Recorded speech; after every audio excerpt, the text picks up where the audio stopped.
Today on CityCast DC, we're talking about the draft DC land use map that is enraging YIMBYs. We're talking about a slew of new town gown fights between local Washington and the Trump administration, and the Polymarket Bar flop.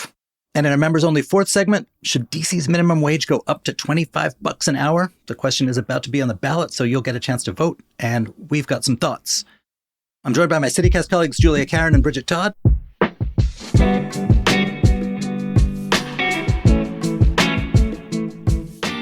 Today is Tuesday, March 24th. I'm Michael Schaefer. Here's what DC's talking about.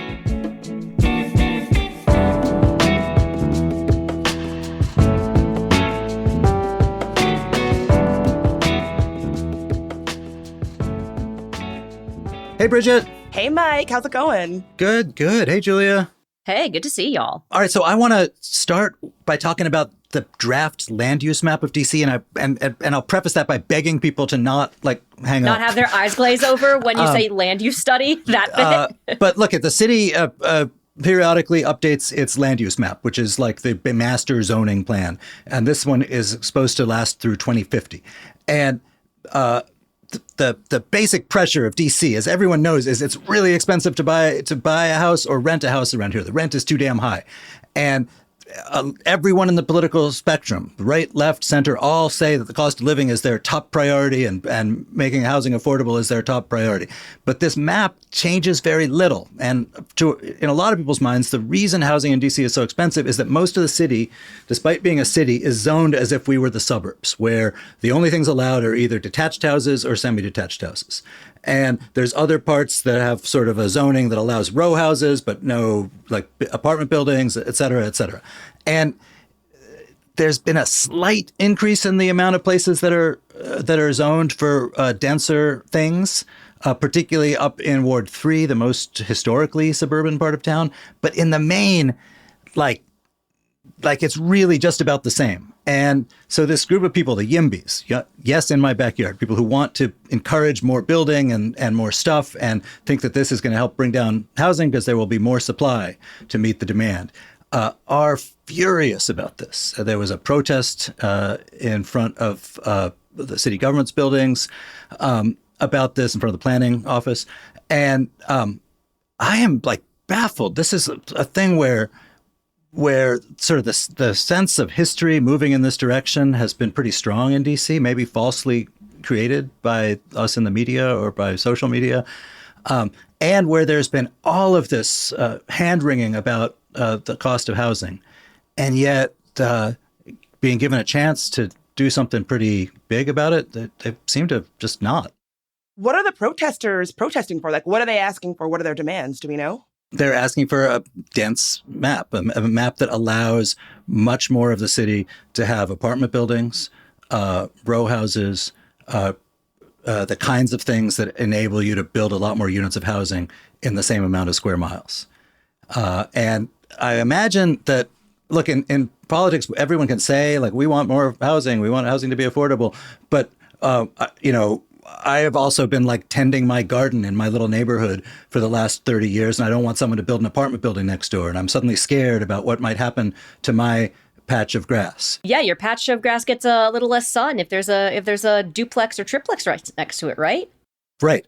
I think that's way over exaggerated fears. But I think, in politics, if you are elected by people who are currently there, not the people who might be there after you do some changes, you're going to be very responsive to their concerns. And I think in sort of middle-class parts of Washington, black or white middle-class parts of Washington, there's a lot of hesitation about, hey, I signed on for something that felt kind of like the suburbs, or that felt pretty, where parking was pretty easy, and you're going to change it to a thing where parking is not so easy, and I'm mad about it. This is tough for me as a renter, a lifelong renter in DC, the kind of person who would love to be able to buy a nice place, but that seems like a reality that I'm more and more shut out of, which if that's the case, that's okay. But I do feel this thing where it does sort of feel like people who own nice homes where the parking is easy and they have their little patch of grass they can tend to.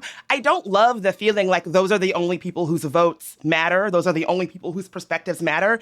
I think that in a city like DC, the reason I love living here is because it feels like we're all welcome. There's space for all of us. I don't, it's hard for me because I don't love feeling this way that my vote doesn't matter the same because I'm not one of the people that you've just described, Mike. Yeah. I mean, my big thing with this is, and I've argued with my dad over this about like, should I buy? Should I not buy? Should I be a homeowner? Should I have a condo? Is part of the American dream that is kind of sold to like at least my generation is this idea that like if you are a homeowner, you have equity and you've got a stake in the place that you live. And if you're a renter, that's not necessarily true. That said, like realistically, I don't know that I can afford $100K in a down payment for a 1-bedroom condo. That's ludicrous.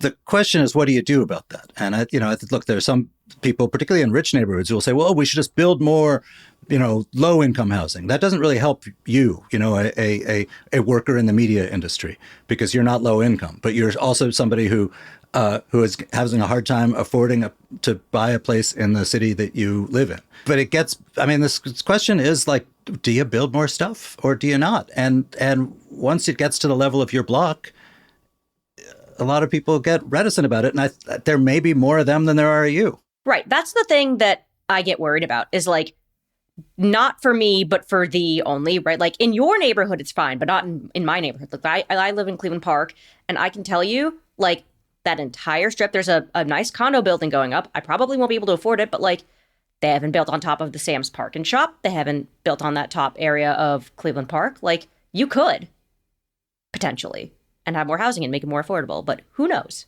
Who's to say? When we look at this, like, map, it looks weird and wonky.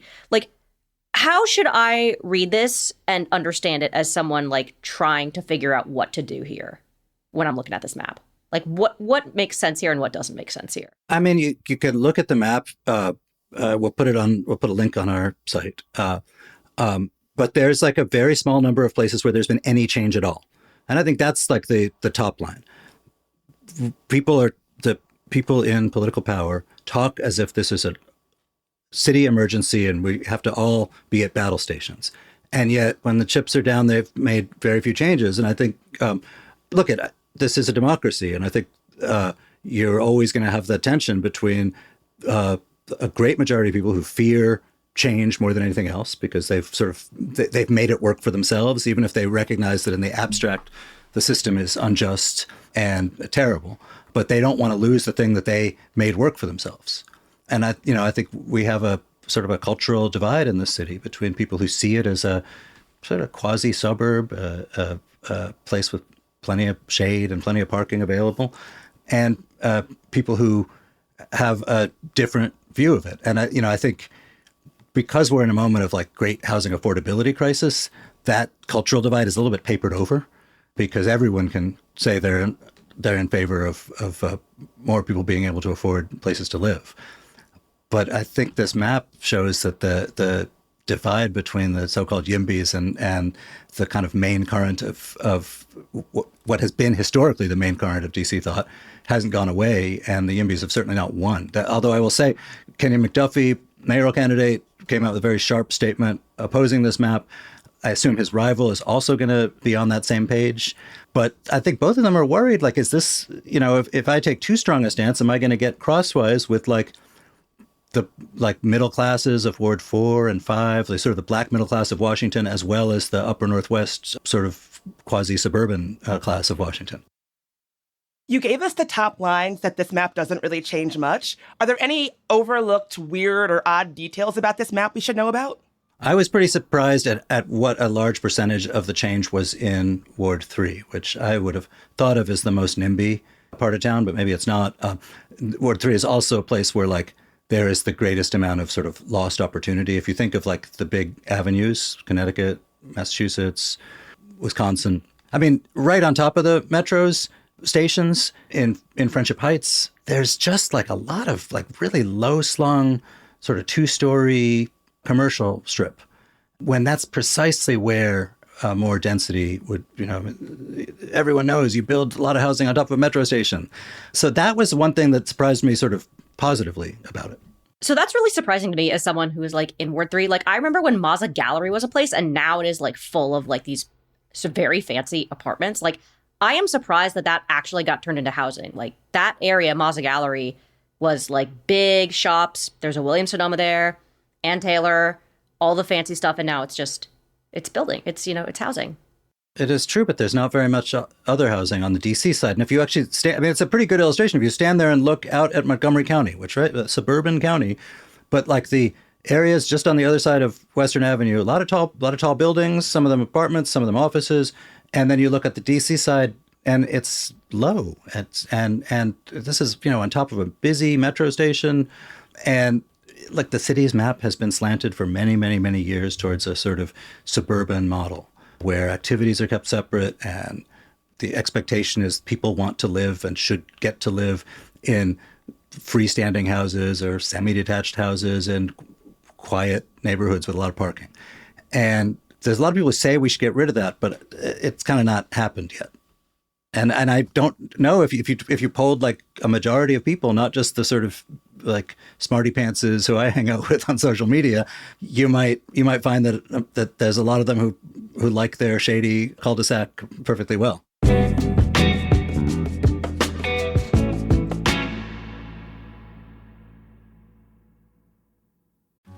Hi, CityCast listeners. This is David Plotz. I'm the CEO of CityCast, but I also have another job. I'm one of the hosts of the Political Gabfest, Slate's politics podcast. Every week, I get on mic with my co-hosts Emily Bazelon and John Dickerson, and we talk about politics and a lot more about other things that we care about. The Gabfest has been going for more than 20 years because the three of us love talking to each other, and we have an amazing community of listeners. If you like the open-hearted, curious way CityCast approaches cities, I think you'll like the Political Gabfest too. Stream it on YouTube or wherever you get your podcast. There's also been a big week of town gown fights between DC and the Trump administration. Almost every week seems that way, but there's been a bunch this week. Yeah. So let's start with the one that I'm the most annoyed with, which is, y'all remember the National Guard, how they got deployed, and you see them at the metro stops, and they're just standing there doing whatever. They're getting extended to 2029. There's 2,500 National Guard members. They've been there since 2025. But last year, a plan was finalized to have them here through 2029. It's waiting on Pete Hegseth's desk. Just needs a signature. So you're going to be seeing more of them, which I don't love. Why does this annoy you? It annoys me because it's like, it feels similar to me in the way that like tourists descend and like don't know the rules and it's not really like theirs. It clashes the like, it's my city versus like you're here as a guest. And like, these guys are here as guests, but they're here to step in when things go bad or to like patrol or to be there, almost as like a not even a paramilitary force, but as like the goal is to be intimidating in the city. And I don't love that. I don't want to get off at DuPont and just feel intimidated by like more natty guard dudes standing there doing nothing, I can tell you why it annoys me because I have plenty of friends who are in the National Guard and they should be at home. They should be with their families. They should be in their communities, especially when there's not really a huge reason why they should be, planting flowers or picking up dog poop in my neighborhood. Right. They should be in their own neighborhood with their families. I don't think this is what they signed up for. This feels like a misuse of their time. I mean, it's interesting. Both of you say it's, you're reacting to kind of personal or cultural things. There has not actually been, unlike with ICE or Homeland Security investigations or Border Patrol, there has not actually been incidents where like the National Guard has like misbehaved, done terrible things to Washingtonians. They're mainly, as you've noted, they're mainly like a bunch of very young looking people who stand around metro stations. And that's the level on which it bothers me too, is that like, this is a free country. I hate having the military patrolling public places. It's not, seems like I've lived in countries where that was the case and I preferred ours. But the other thing is the cost, man, which is not like borne by DC taxpayers, but the cost is estimated to be almost the same as the entire MPD budget. My tax dollars at work, I guess. Sure. The district is suing Trump over this, and like I don't think it's going to get reversed. I think Hegseth is going to sign this thing. It's not going to matter. What's the suit, and why would it not matter if Hegseth signed? So Brian Schwab, who's the attorney general, basically says, it's federal overreach. Basically, he filed this to put an end to it. Not the first city that's done this, right? It's, building on a theme of we don't want you guys here because this is overreach from the feds and not a states' right thing. Where does it stand? Originally, the judge was like, the troops' presence was unlawful. Get out of here on December 11th. And then the U.S. Court of Appeals paused it in December. They basically said the Guard was allowed to stay in the city when the appeals court weighs the legality of the original order. Basically, the appeals court hasn't reached its decision, so here we are, sports fans. You know? Like, we're waiting on the legalese to break through is where we're at. The other thing that was in the news last week is the House Oversight Committee voting to move along a bill that will eliminate traffic enforcement cameras in D.C., which seems, again, like a pretty clear-cut matter of the federal government doing something they couldn't do to Kansas City or Seattle or something. Yeah, I mean, where's your eliminating speed cameras for Boston drivers or New York drivers? Aren't they notoriously, like, crazy? You know? But what's the argument for doing it? Why are they doing it? The bigger thing, and there is, like, a whisker of truth in it, is that this is a cash grab by DC's government. And, like, I'm not saying it's not. It is, for all intent. It does bring in a lot of money. That said, in order to get stopped by these cameras, you have to go 11 miles over the speed limit. I know. I've tried. I've gotten many a speeding ticket here, right? So, like, you could just slow to 5 miles over the speed limit.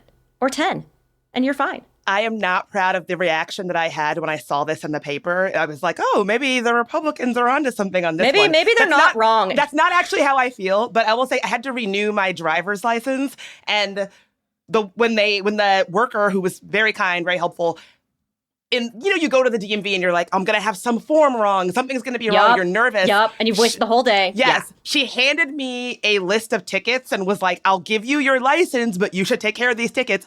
I am ashamed to give the number of what I owe the city. I'll say it's not a 3-digit number. I'll say that. Okay. And my car is a shared car, so I don't want to call anybody out, but I rarely drive, so it's not me getting those tickets on my car.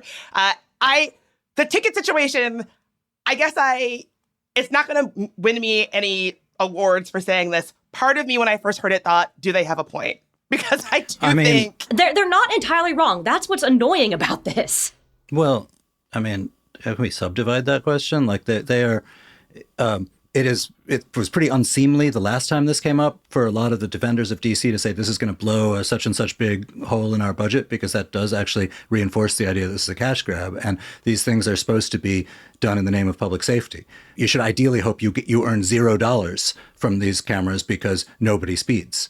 So once you start counting on it for the budget, it really does, like, kind of destroy some trust with the community. That said, like, municipalities, democracies, self-governing places should be free to make their own decisions without some member of Congress from Pennsylvania, that's Scott Perry, the sponsor of this bill, deciding for them. And that's the place which seems like kind of indefensible to me. Yeah, I'm with you, Mike. As much as I don't like paying tickets, who does? I do think I'm a big advocate for DC statehood, as I think most people here and most people listening are. You kind of have to take it on the chin a little bit that this is what our city has decided. Why should somebody else be able to come in and say, no, not like this? Julia, versions of this bill have been passed before, have been pushed before. The cameras are still there. What's going to happen this time?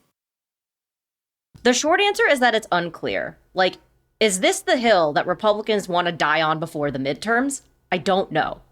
It is possible that it comes up in a budget fight and they're like, you know what? We're going for it, but this could go either way, honestly. It really could. I think there's a bunch of people who don't really care about this in both the House and in the Senate. And then there's people who probably do. Meanwhile, ongoing anger at the feds about a couple other things, the 15th Street bike lane and the impending closure of Malcolm X Park, the assassination of Malcolm X Park. Oh, God. Have you all spent a lot of time at that park? I've spent some time there, but it's not like, I don't go there every day, you know? It's like a weekend thing. It's like a special treat. But wait, can we just explain what's happening and why people are upset? Yeah, basically, National Park Service is trying to close the entire upper lawn for a couple months. They need to redo some stuff. A group called Keep Malcolm X Open launched a petition. They got 3,000 signatures. Apparently, it's going to close for 3 weeks to allow for reseeding and sodding. After that, the walkways are going to reopen, but the actual lawn, like that middle area, is going to be closed until June. Well, it was supposed to be closed until September. Is that a change? That has changed, yes. So they're going to try to speed it up. So public pressure worked a little bit because people were big mad. It's a thing, like the Park Service owns that park. It is not a District of Columbia park. It is we call it Malcolm X Park because there was an effort in the 80s to rename it for Malcolm X, but it's never been renamed officially. It's Meridian Hill Park. And this is a thing going way back. It's not a Trump administration thing per se, although the Trump administration's sort of low trust environment has made everyone see the worst in it.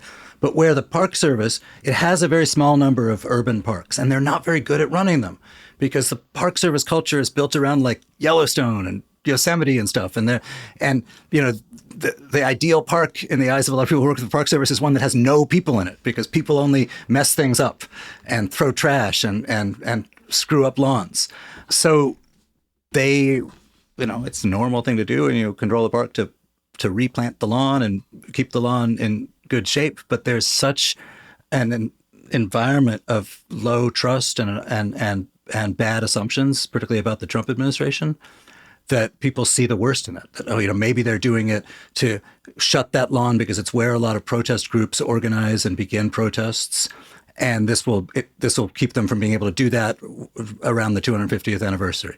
That's some of the kind of thinking I'd seen. I don't have any evidence that that's why they were doing it, but this is the environment we're in, where people just, for quite understandable reasons, will see the most sinister motivations rather than just sort of a boneheaded decision maybe by a parks bureaucracy that doesn't really think about like the human beings that like to get out to the park in the spring. Speaking of protests, there was it sounds like small but mighty action over the weekend of folks who feel probably exactly how you just described, Mike, that probably feel very low trust in what's going on and do not want this park closed. CityCast's own Ash was there at this protest. You can check out CityCast DC's Instagram for the footage she was able to take at that protest. But I think that Malcolm X Park, for a lot of folks, myself included, is one of those nice things about DC. If you were to ask me, what do you love about DC? Probably the first thing I would say is the parks. And what I would be thinking is Malcolm X Park. And so I do understand this feeling of,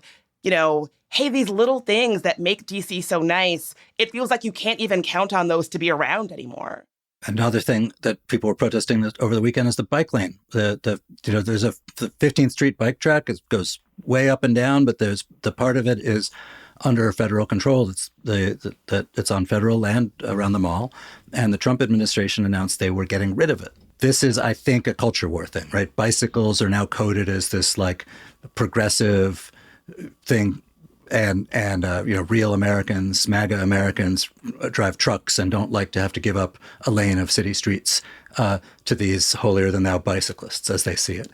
The counter argument is like, dude, this actually gets a lot of cars off the road around cherry blossom season, and the roads are pretty crowded as it is.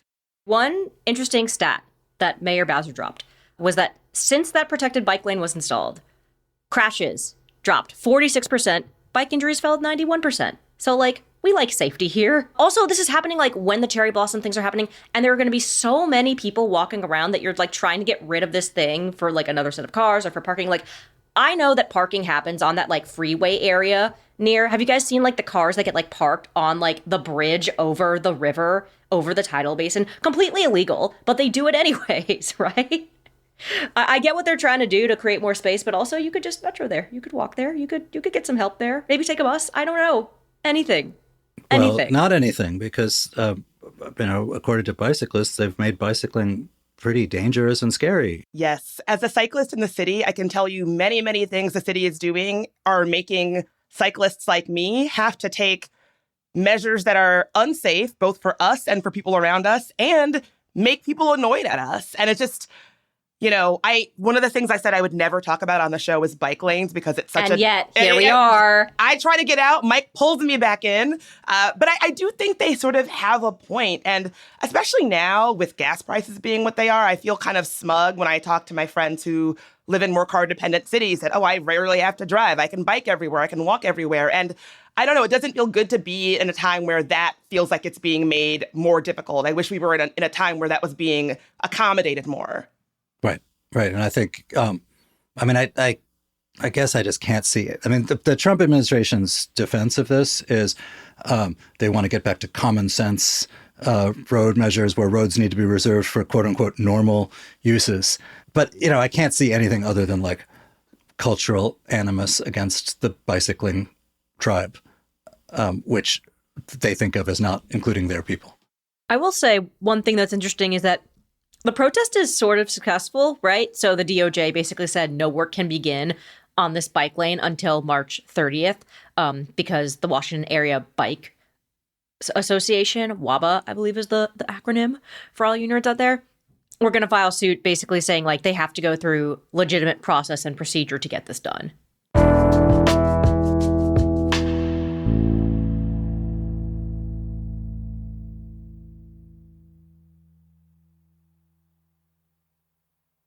Hey, Bridget, were you at the Polymarket Bar?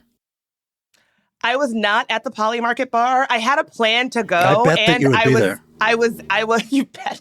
You would have lost some money if you bet that I was going to be there. But I feel like, as people have probably noticed, everything feels like a low-level gambling scam right now, and DC is no exception because Polymarket, which is a betting and prediction platform that allows folks to bet on anything, and I mean anything, from things like whether or not a certain sitting president will die in office, or whether and when the U.S. would strike Iran. Those are things you can bet on Polymarket. They launched this like highly publicized pop-up bar in D.C. that they were really going out of their way to say this was going to be a bettor's dream. They were going to have almost 100 TVs, touchscreen trackers, a giant globe spelling out the current prediction markets around the world. The bar was called The Situation Room, and their tagline was that they were, quote, monitoring the situation. But the situation was not actually monitored at the Situation Room because they had no power. So no TVs, no Wi-Fi, no way to monitor the situations. There was supposed to be a Bloomberg terminal in there.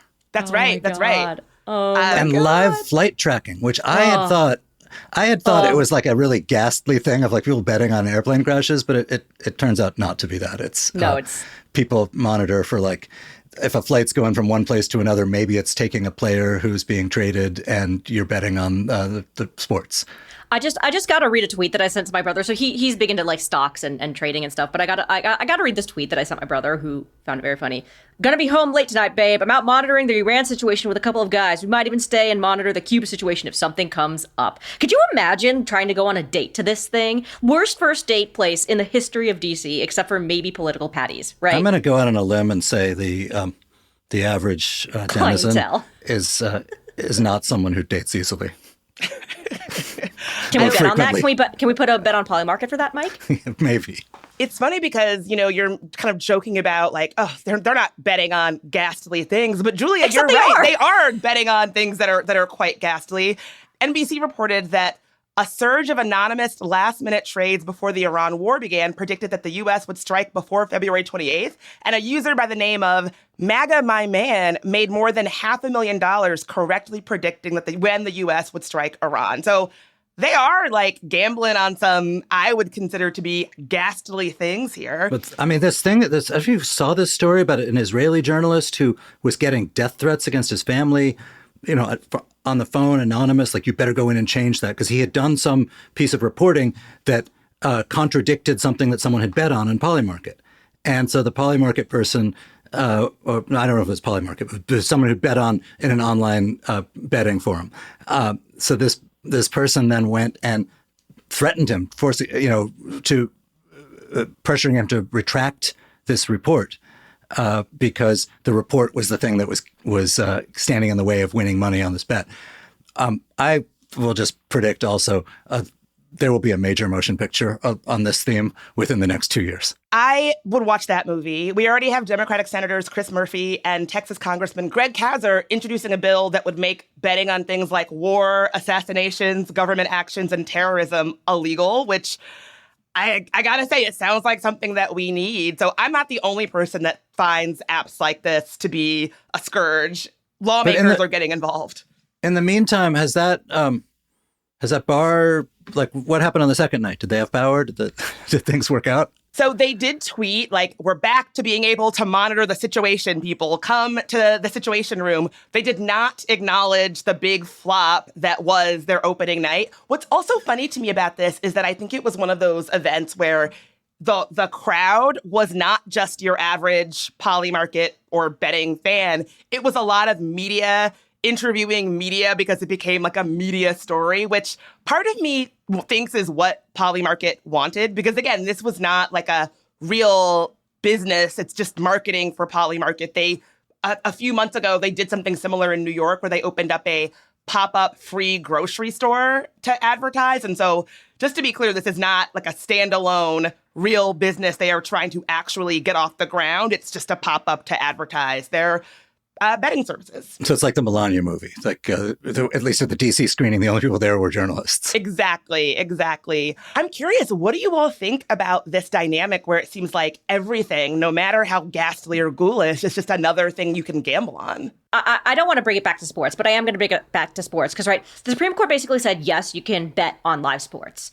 And now that you can bet on live sports, and sports gambling is a $1 billion+ industry, and is highly addictive and has all of these issues that come with it, and essentially doesn't want you to win, you now can bet on anything in real time. I feel like it set the precedent for what we've got now.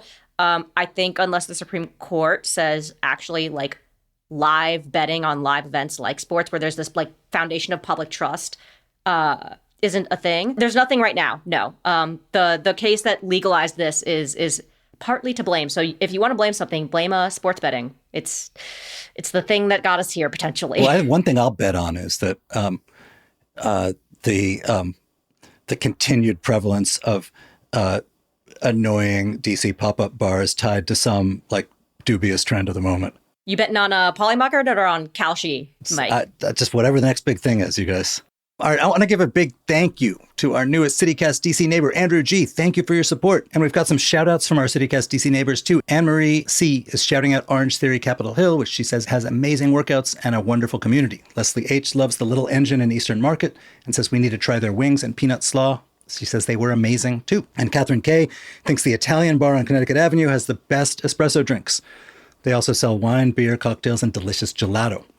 All the major food groups in one location. Today, paid subscribers get a bonus 4th roundup chat. We're going to talk about another attempt to raise the minimum wage in DC. If you want to be sure you always get the full episode, please become a member. Head to membership.citycast.fm and sign up. It's only $10 a month. Members get ad-free listening, exclusive members events, and an extra events newsletter every week. Again, that's membership.citycast.fm.